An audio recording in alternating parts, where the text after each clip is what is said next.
BJP के विधायक tiger Raja Singh, BJP की पूर्व राष्ट्रीय प्रवक्ता नुपुर शर्मा, सुदर्शन न्यूज के मुख्य संपादक सुरेश चौहान और सनातन धर्म के लिए काम करने वाले उपदेश राणा को जान से मारने के लिए 1 करोड़ की फंडिंग आ चुकी थी।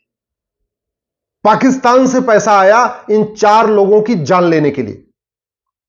सबसे पहला सवाल यह है कि चीन में भी सुरेश चौहान रहते हैं, चीन में भी टाइगर राजा सिंह रहते हैं, चीन में भी नुपुर शर्मा रहती हैं, चीन में भी उपदेश राणा रहते हैं।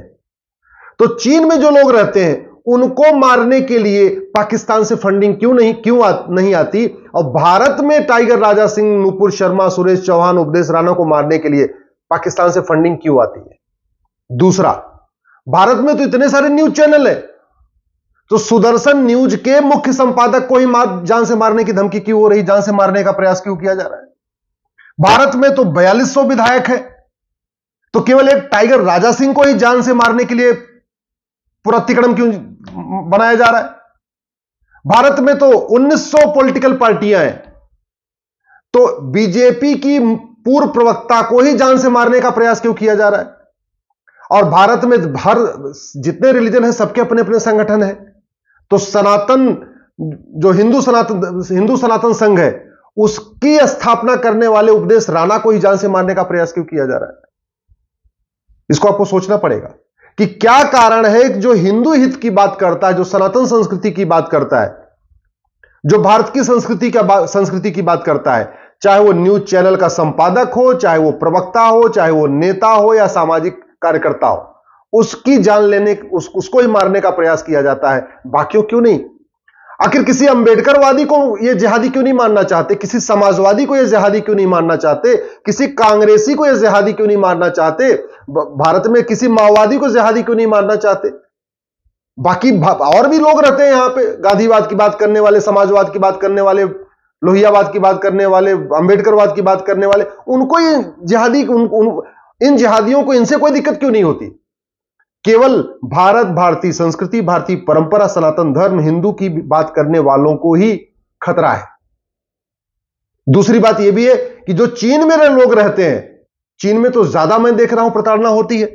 चीन में तो हलाला बंद है, मुताह बंद है, मिस्यार बंद है, टोपी बंद है, खतना बंद है, चार शादी बंद है, जनसंख्या विस्फोट बंद है, घुसपैठ बंद है, धर्मांतरण बंद है। चीन में सब कुछ बंद किया हुआ है।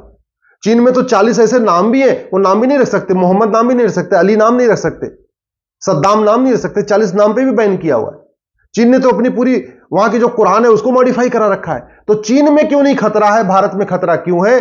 और अंबेडकरवादी, समाजवादी, गांधीवादी, लोहियावादी, वामपंथियों को खतरा क्यों नहीं है? केवल भाजपा वालों को ही खतरा क्यों है? समाधान इसका यह है कि सबसे पहले भारत में समान शिक्षा लागू किया जैसे चीन में लागू है। चीन में 1 नेशन 1 सिलेबस है, 1 नेशन 1 करिकुलम है, कोई इधर उधर कुछ नहीं पढ़ेगा। सबसे पहले वहां पे 10वीं तक सबको समान शिक्षा लेनी पड़ेगी, उसके बाद जिसको जो पढ़ना है पड़ेगा, वो व्यवस्था लागू करना पड़ेगा। भारत में जो मुगल काल में मदरसे शुरू हुए थे आज भी चल रहे हैं, जो ब्रिटिश काल में मिशनरी स्कूल शुरू हुए थे आज भी चल रहे हैं। उसको बदलने के लिए संविधान के आर्टिकल 21A को बदलना पड़ेगा, और 21A को बदलने के लिए 404 सीट चाहिए, 404 लोकसभा में चाहिए, 117 राज्यसभा में है, तब दोनों मिला के 521 हो पाएगा। अगर हम चाहते हैं कि जैसे चीन में लोग सुरक्षित हैं, किसी जिहादी की हिम्मत नहीं पड़ती है, तो सबसे पहले हमें नागरिकता खत्म करने के लिए कानून बनाना पड़ेगा। अभी इतने सारे लोगों की हत्या हो चुकी, इतने लोगों को धमकी मिल चुकी, इतना सब कुछ हो चुका है, न किसी जिहादी की 100% प्रॉपर्टी जब्त हुई, न किसी जिहादी को फांसी हुई, न किसी जिहादी की नागरिकता खत्म हुई। क्यों? क्योंकि हमारे पास कानून नहीं है। कानून बदलना पड़ेगा, और नागरिकता खत्म करने के लिए तो बाकायदा संविधान में संशोधन भी करना पड़ेगा। ऐसी व्यवस्था करनी पड़ेगी जो भारत की संस्कृति के खिलाफ बोले और जो भारत की संस्कृति पे हमला करे उसकी 100% प्रॉपर्टी भी जब्त हो, नागरिकता खत्म हो, आजीवन कारावास, फांसी भी हो।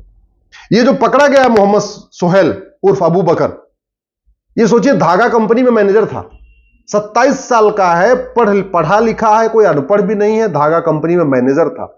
लेकिन ऐसी कौन सी किताब पढ़ा, ऐसी क्या उसने पढ़ लिया, इतना जिहादी हो गया कि 4-4 लोगों को मारने के लिए 1 करोड़ का कॉन्ट्रैक्ट भी ले लिया? उस सोच को बदलना पड़ेगा, उस सोच को खत्म करना पड़ेगा, और वो सोच तभी खत्म होगी जब भारत में समान शिक्षा लागू होगी। याद रखिएगा, उस किताब को यहां पे बैन करना पड़ेगा, उस सोच को बैन करना पड़ेगा जो युवाओं के मन में, पढ़े लिखे लोगों के मन में जहर भर दे रही है। चीन ने किया है, देखिए चीन में शांति है। चीन खुशहाली है, चीन समृद्धि कर रहा है, चीन विकास के मार्ग पर तेजी के साथ जा रहा है। वो व्यवस्था हमें अपनानी पड़ेगी, हमें चाइनीज मॉडल अपनाना ही पड़ेगा, चीन का वो मॉडल अपनाना ही पड़ेगा और कोई तरीका नहीं। दूसरा, ये जो मोहम्मद सोहेल जिसने अभी 4 लोगों को मारने के लिए करोड़ रुपए लिए, पहले पकड़ा जा चुका है। अगर हमारे देश में जस्टिस विद इन ईयर होता, कठोर कानून होता और साल भर के अंदर मुकदमों का फैसला होता, तो ये मोहम्मद सोहेल अब तक जेल में सड़ रहा होता। ये पकड़ा गया लेकिन जमानत पे बाहर आ गया, क्यों? क्योंकि कानून घटिया है, न्यायिक व्यवस्था सड़ी हुई है, तो गया आ गया। अगर जब पहली बार इसने अपराध किया उसी समय इसको 10-20 साल सजा हो गई होती, इसकी प्रॉपर्टी जब्त हो गई होती, इसकी नागरिकता खत्म हुई होगी, तो जेल में सड़ रहा होता, बाहर नहीं आता। बाहर नहीं आता तो दोबारा ये काम नहीं करता। दूसरा, इसको 1 करोड़ आया कैसे? आखिर भारत के लोग चाइना में फंडिंग नहीं कर पाते, भारत के लोग तो पाकिस्तान में फंडिंग नहीं कर पाते, तो पाकिस्तान से फंडिंग भारत में कैसे आ रही है? क्योंकि कानून घटिया है, कानून घटिया है, न्यायिक व्यवस्था सड़ी हुई है। इसीलिए यहां अलगाववादियों को, कट्टरपंथियों को, जिहादियों को, मजहबी उन्मादियों को, मिसरियों को, धर्मांतरण कराने वाले घुसपैठियों को, इसके अलावा लफ्ज जिहाद करने वालों को, लैंड जिहाद करने वालों को फंडिंग आ रही है। तो कानून बदलना पड़ेगा, बिना कानून बदले कुछ नहीं होगा, और कानून बदलने के लिए 400 पार करना पड़ेगा। आखिर ये जो न्यायिक व्यवस्था है जिसके कारण इसको बेल मिल गई, जमानत मिल गई, उसको बदलना पड़ेगा, पुलिस व्यवस्था को बदलना पड़ेगा, न्यायिक व्यवस्था को बदलना पड़ेगा। और दुर्भाग्यवश हमारे देश में नार्को पॉलीग्राफ ब्रेन मैपिंग कानून नहीं है।